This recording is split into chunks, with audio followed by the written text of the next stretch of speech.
কল্পনা করুন আপনি সকালে ঘুম থেকে উঠে জানলা দিয়ে দেখলেন আপনার শান্ত শহরটা রাতারাতি বদলে গেছে এক যুদ্ধক্ষেত্রে। রাস্তায় হাজার হাজার অচেনা মানুষ, সুপারমার্কেটে ভাঙচুর, পুলিশ অসহায়ভাবে দাঁড়িয়ে তার চারপাশে তীব্র চিৎকার। কোনো হলিউড থ্রিলার সিনেমার গল্প নয়, ঠিক এই নারকীয় দৃশ্যটাই বাস্তব রূপ নিল স্পেনের সীমান্ত শহর সেউটায়।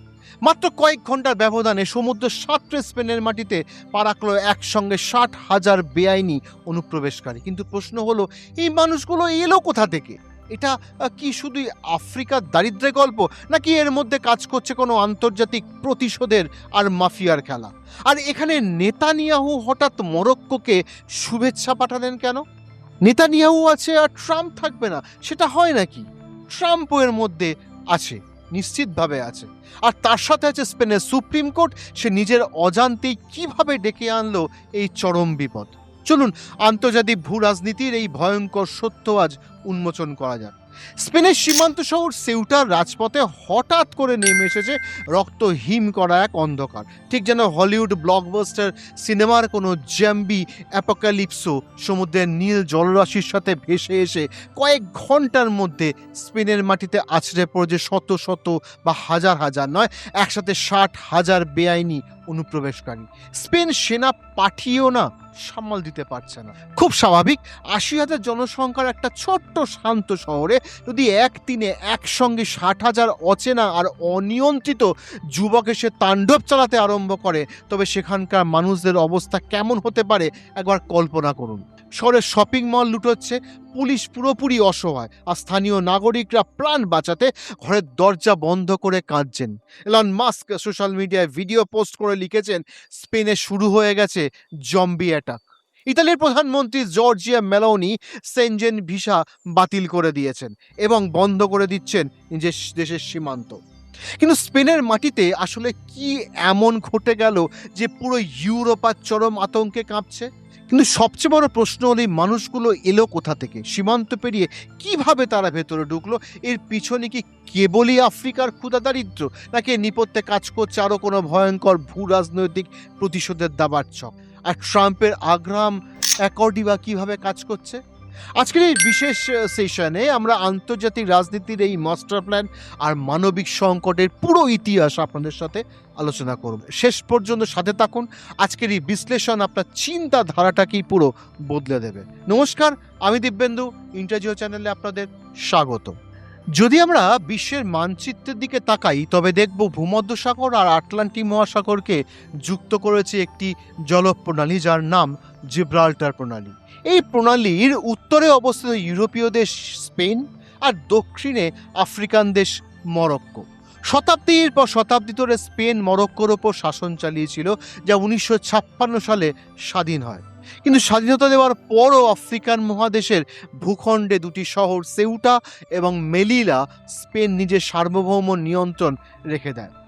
মরক্কোর একদম গা ঘেঁষে থাকা এই দুটি শহরে শত শত বছর ধরে স্পেনেরই শাসন চলছে, স্পেনেরই আইন প্রযোজ্য হয়। অর্থাৎ ভৌগোলিক অবস্থান আফ্রিকার হলেও প্রশাসনিকভাবে এই দুটি শহরই হলো ইউরোপীয় ইউনিয়নের প্রবেশদ্বার। 2026 সালের 30শে জুলাই মরক্কো যখন তাদের 70তম স্বাধীনতা দিবস উদযাপন করছে, ঠিক তখনই স্পেনের সেউটা শহরের সীমান্ত উপকূল থেকে ভেসে আসা এক অভূতপূর্ব সমুদ্র তরঙ্গ। কোনো নৌকা নয়, কোনো জাহাজ নয়, হাজার হাজার যুবক সাঁতার কেটে লাইফ জ্যাকেট গায়ে চাপিয়ে বা টিউব ভাসিয়ে সেউটার সৈকতে নামতে শুরু করে। দেখতে দেখতে সৈকত ছেয়ে যায় এক বিশাল জনসমুদ্রে।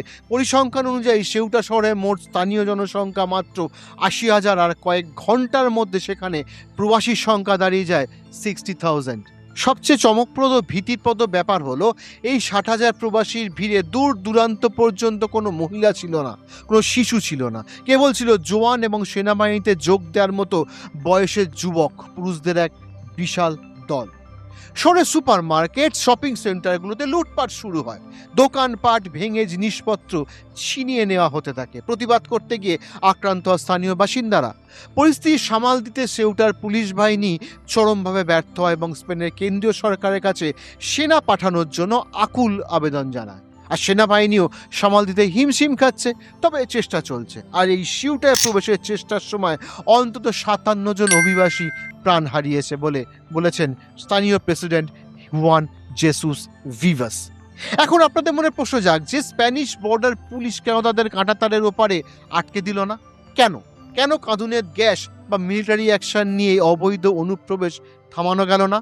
এর উত্তর লুকিয়ে রয়েছে স্পেনের নিজস্ব বিচার ব্যবস্থা এবং মানবাধিকার আইনের চরম মারপ্যাঁচে। আসলে 2026 সালে 16ই জুলাই অর্থাৎ এই ভয়াবহ অনুপ্রবেশের ঠিক 2 সপ্তাহ আগে স্পেনের সুপ্রিম কোর্ট 2024 সালের এক পুরনো মামলার উপর এক ঐতিহাসিক ও বিতর্কিত রায় প্রদান করেছিল। 2024 সালে আলজেরিয়ার এক নাগরিক মরক্কো থেকে জলপথে সাঁতার কেটে সেউটায় ঢুকে পড়েছিল। স্প্যানিশ পুলিশ তাকে গ্রেপ্তার করে সঙ্গে সঙ্গে মরক্কো সীমানায় ফেরত পাঠিয়ে দেয়। এই ঘটনার পর স্পেনের মানবাধিকার সংগঠনগুলো সর্বোচ্চ আদালতে মামলা ঠুকে দেয়। দীর্ঘ 2 বছর শুনানির পর স্পেনের সুপ্রিম কোর্ট রায় দেয়, যদি কোনো ব্যক্তি স্থলসীমান্তের তারের বেড়া বা ফেন্সিং ডিঙিয়ে বেআইনিভাবে ঢোকে তবে পুলিশ তাকে তাৎক্ষণিক সীমান্ত পার করে দিতে পারে। কিন্তু যদি কোনো ব্যক্তি সমুদ্রের জলপথ ধরে অর্থাৎ নিজের জীবন বাজি রেখে শরণাগতির আর্জি নিয়ে কোনো দেশে পৌঁছায় তবে তাকে না শুনে সরাসরি পুশব্যাক করা যাবে না। তাকে সাময়িক আশ্রয় দিতে হবে, আইনি শুনানির সুযোগ দিতে হবে, খাবার ও প্রাথমিক চিকিৎসার সাথে কর্মসংস্থানেরও ব্যবস্থা করতে হবে। যদি বিচারে সে অবৈধ প্রমাণিত হয় তবেই তাকে ফেরত পাঠানো যাবে। সুপ্রিম কোর্টের এই রায় প্রকাশ হওয়া মাত্রই আন্তর্জাতিক মানব পাচারকারী ও দালাল চক্রগুলো বুঝে যায় স্পেনের উইকনেস। তারা হুঙ্কার দিয়ে প্রচার শুরু করে, স্থল সীমান্ত দিয়ে যেও না, সমুদ্র দিয়ে সাঁতার কেটে ঢোকো। কারণ সুপ্রিম কোর্ট বলে দিয়েছে জলপথে ঢুকলে স্পেন সরকার তোমায় ফেরত পাঠাতে পারবে না, বরং খাওয়া পড়ার সমস্ত রকম ব্যবস্থা করবে। ফলে আইনি ফাঁকফোকরকে কাজে লাগিয়ে দাবানলের মতো খবরটি ছড়িয়ে পড়ে এবং হাজার হাজার যুবক মরক্কোর সমুদ্র উপকূল থেকে সেউটার দিকে সাঁতার কাটতে শুরু করে। আদালত এক উদারবাদী রায় স্পেনের সার্বভৌমত্বের জন্য কাল হয়ে দাঁড়ায়। আন্তর্জাতিক সোশ্যাল মিডিয়া ও বৈশ্বিক রাজনীতিতে এই সেউটা সংকট এক বিশাল ঝড়ের জন্ম দিয়েছে। সোশ্যাল মিডিয়া জায়ান্ট এক্সের মালিক এলন মাস্ক হলিউডের এক জম্বি সিনেমার ভিডিও ক্লিপ শেয়ার করে ক্যাপশনে লেখেন, উন্মাদ দৃশ্য, স্পেনের পরিস্থিতি দেখে মনে হচ্ছে সত্যি সত্যি কোনো জম্বি অ্যাপোক্যালিপসও তৈরি হয়ে গেছে।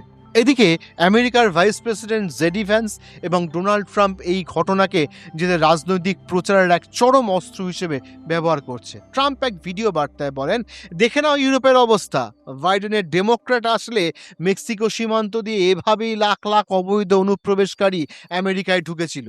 ঈশ্বরকে ধন্যবাদ যে তোমরা ট্রাম্পকে বেছে নিয়েছো, যিনি মেক্সিকো সীমান্তে বিশাল প্রাচীর গড়ে আমেরিকার সংস্কৃতি সুরক্ষাকে বাঁচিয়ে দিয়েছেন। তার মাগা সমর্থকেরাও এই নিয়ে কথা তুলেছেন। সেই সঙ্গেই অভিবাসন, ন্যাটোর সঙ্গে সম্পর্ক এবং ওয়াশিংটন, মাদ্রিদ, রাবাতের মধ্যকার পারস্পরিক সম্পর্ক নিয়ে বিতর্ক শুরু হয়েছে। কারণ জাতীয় নিরাপত্তার স্বার্থে কঠোর সীমান্ত নিয়ন্ত্রণকে অপরিহার্য বলে দাবি করে আসছেন ট্রাম্প। ট্রাম্প বলেন, এটা ভয়াবহ, এই ছবিটার কথা মনে রাখবেন, ভুল পক্ষ ক্ষমতায় এলে 3 বছর পর আমাদের অবস্থাও ঠিক এমনই হবে। উল্লেখ্য, এর আগেও একাধিক ইস্যুতে স্পেনের সমালোচনা করেছেন ট্রাম্প। এদিকে এই অনুপ্রবেশের আঁচ পেতেই ইউরোপীয় ইউনিয়নের মধ্যে ফাটল স্পষ্ট হয়ে ওঠে। ইতালির কট্টর ডানপন্থী প্রধানমন্ত্রী জর্জিয়া মেলোনি সাফ জানিয়ে দেন যে স্পেন থেকে কোনো অনুপ্রবেশকারী যেন ইতালিতে ঢুকতে না পারে। স্পেনের সাথে সেনজেন ভিসা চুক্তি সাময়িকভাবে স্থগিত রাখার নির্দেশ দেন। কারণ ইউরোপীয় ইউনিয়নের নিয়ম অনুযায়ী সেনজেনভুক্ত 29টি দেশের মধ্যে কোনো বর্ডার চেকিং থাকে না। স্পেনে ঢোকা মাত্রই সে সহজে ফ্রান্স, ইতালি বা জার্মানিতে পৌঁছে যেতে পারবে। এই ঘটনার পরে স্পেনের সঙ্গে নিজেদের দেশের সীমান্ত আরও সুরক্ষিত করার কথা জানিয়েছে ফ্রান্স। যদিও একাধিক দেশ স্পেনের সমালোচনা করেছে, পুরো ইউরোপ আজ নিজেদের নিরাপত্তার স্বার্থে স্পেনের দিকে আঙুল তুলছে। এবার আসছি আজকের আলোচনার সবচেয়ে ভয়ঙ্কর, চাঞ্চল্যকর, বিস্ফোরক অধ্যায়টিতে। এত বিপুল সংখ্যক মানুষ একদিনে সমুদ্রের ধারে এলো কিভাবে? মরক্কোর কোস্টগার্ড বা বর্ডার পুলিশ কি ঘুমোচ্ছিল? ঘটনার আসল সত্য ফুটে উঠেছে ভাইরাল হওয়া একাধিক ভিডিওতে। দেখা গেছে মরক্কোর বর্ডার পুলিশ ও ট্রাফিক পুলিশ ট্রাক ও বাসে করেই অনুপ্রবেশকারীদের সমুদ্রের একদম শেষ সীমানা পর্যন্ত নিয়ে এসেছে। পুলিশ স্বয়ং হাত নেড়ে রাস্তা দেখিয়ে উৎসাহিত করে, যাও সমুদ্র দিয়ে সাঁতরে সেউটায় ঢুকে যাও। কিন্তু কেন মরক্কো এমন অনৈতিক ও আন্তর্জাতিক নিয়ম বহির্ভূত পদক্ষেপ নিল? এর উত্তর লুকিয়ে আছে আব্রাহাম অ্যাকর্ড এবং ট্রাম্প নেতানিয়াহুর কূটনৈতিক চালে। ট্রাম্প যখন প্রথমবার আমেরিকার ক্ষমতায় ছিলেন, তখন তিনি ইসরায়েলের সাথে একাধিক মুসলিম দেশের কূটনৈতিক সম্পর্ক স্বাভাবিক করতে আব্রাহাম অ্যাকর্ড স্বাক্ষর করিয়েছিলেন। এর অধীনে ইউএই, বাহরাইন এবং আফ্রিকান মুসলিম দেশ মরক্কো ইসরায়েলকে একটি স্বাধীন রাষ্ট্র হিসেবে আনুষ্ঠানিক স্বীকৃতি দেয়। এর বিনিময়ে আমেরিকা ও ইসরায়েল প্রতিশ্রুতি দিয়েছিল যে মরক্কোর আন্তর্জাতিক চাওয়া পাওয়া ও ভৌগোলিক স্বার্থে তারা সাহায্য করবে। এই পুরো অক্ষের প্রধান শত্রু হয়ে দাঁড়িয়েছিল স্পেনের পেদ্রো সানচেজের সরকার। স্পেন সরকার টানা কয়েক বছর ধরে ফিলিস্তিনের স্বাধীন রাষ্ট্র প্রতিষ্ঠার দাবিতে সোচ্চার ছিল। গাজা ও ওয়েস্ট ব্যাংকে ইসরায়েলি বাহিনীর আগ্রাসনের তীব্র বিরোধিতা করেছিল মাদ্রিদ। এমনকি ইসরায়েলের উপর সামরিক নিষেধাজ্ঞা আরোপের জন্য ইউরোপীয় ইউনিয়নের উপর চাপ সৃষ্টি করেছিল স্পেন। ইসরায়েলের প্রধানমন্ত্রী বেঞ্জামিন নেতানিয়াহু প্রকাশ্যে হুমকি দিয়ে বলেছিলেন, গাজার গণহত্যার জন্য যারা আমাদের দায়ী করছে, এই স্পেনকেই তার মূল্য চোকাতে হবে। এর ঠিক পরে 30শে জুলাই মরক্কোর স্বাধীনতা দিবসে এক অভূতপূর্ব কূটনৈতিক ঘটনা ঘটে। ইসরায়েল ইতিহাসে প্রথমবারের মতো মরক্কোকে আনুষ্ঠানিকভাবে স্বাধীনতা দিবসের শুভেচ্ছা জানায়। আর তারপরেই মরক্কোর পুলিশ যে সীমান্ত পাহারা দেওয়া বন্ধ করে 60,000 মানব ঢলকে স্পেনের দিকে ঠেলে দেয়। আন্তর্জাতিক বিশেষজ্ঞদের মতে আমেরিকা ও ইসরায়েল পিছন থেকে সবুজ সংকেত দিয়ে মরক্কোকে হাতিয়ার হিসেবে ব্যবহার করেছে, যাতে স্পেনকে এক বিরাট মানবিক ও অভ্যন্তরীণ সংকটে ফেলে শায়েস্তা করা যায়। এই অভূতপূর্ব সংকটের সামনে দাঁড়িয়ে স্পেন শেষ পর্যন্ত নিজের নীতিনা বদলে নিতে বাধ্য হয়েছে। আদালতের রায়কে কার্যত পাশে সরিয়ে রেখে সেউটাতে জরুরি অবস্থা জারি করা হয়েছে এবং সেনাবাহিনী মোতায়েন করতে বাধ্য হয়েছে। স্প্যানিশ সেনারা সাঁজোয়া গাড়ি নিয়ে সেউটার রাজপথে নেমে সমস্ত রকম বাণিজ্যিক প্রতিষ্ঠান, সীমানা নিজেদের নিয়ন্ত্রণে নিয়ে নিয়েছে। মরক্কো সরকারের সাথে জরুরি ভিত্তিতে রাতারাতি কূটনৈতিক আলোচনা চালায় মাদ্রিদ। পুলিশ ও সেনা যৌথ অভিযান চালিয়ে সেউটায় ঢোকা অনুপ্রবেশকারীদের ধরে ধরে গাড়িতে তুলে পুনরায় মরক্কো সীমান্তে পুশব্যাক করতে শুরু করে। স্পেনের স্বরাষ্ট্র মন্ত্রক দাবি করেছে যে অভিবাসীদের অর্ধেকই ইতিমধ্যে মরক্কোতে ফিরে গেছে। স্পেনের স্বরাষ্ট্র মন্ত্রক দাবি করেছে যে অভিবাসীদের অর্ধেকই ইতিমধ্যে মরক্কোতে ফিরে গেছে। সীমান্তের বেড়ার একটি দরজা দিয়ে মানুষের হেঁটে দিয়ে যাওয়ার ছবিও প্রকাশ করেছে স্পেন। এক ব্যক্তি বলেন যে তিনি ফিরে যাচ্ছেন আর এটা মোটেও ভালো না আর মজাদারও না। মানে এখানে মানুষ মারা যাচ্ছে। আমি আপনাদের কাছে মিনতি করছি, দয়া করে যদি এখনো না এসে থাকেন তাহলে আসবেন না, এটা করবেন না। স্পেনের স্বরাষ্ট্র মন্ত্রক তাদের নিজস্ব পরিসংখ্যান প্রকাশ করে জানায় যে বৃহস্পতিবার থেকে প্রায় 50,000 মানুষ মরক্কো সীমান্ত অতিক্রম করেছেন। আরও অনেকেই ফিরে যাচ্ছেন বলে দাবি করেছে তারা। সিউটাতে নিরাপত্তা জোরদার করার লক্ষ্যে মাদ্রিদ সেখানে ডুবুরি সহ অতিরিক্ত সেনাও পুলিশ পাঠিয়েছে। চরম কষ্ট ও অনাহার এড়াতে এবং পরিস্থিতির অবনতি হয় বেশিরভাগ অভিবাসী স্বেচ্ছায় বা প্রশাসনের মাধ্যমে মরক্কোয় ফিরে গেছে। স্পেন সীমান্ত নিরাপত্তা জোরদার করতে স্পেনের পক্ষ থেকে সৈন্য পাঠানো হয়েছে এবং উপকূলে 1600 ফুট বা 500 মিটারের দীর্ঘ বিশেষ সামুদ্রিক প্রাচীর বসানো হয়েছে। কিন্তু এই পুরো ঘটনা ইউরোপের নিরাপত্তা ব্যবস্থার উপর এক বিরাট ও গভীর প্রশ্নচিহ্ন এঁকে দিয়েছে।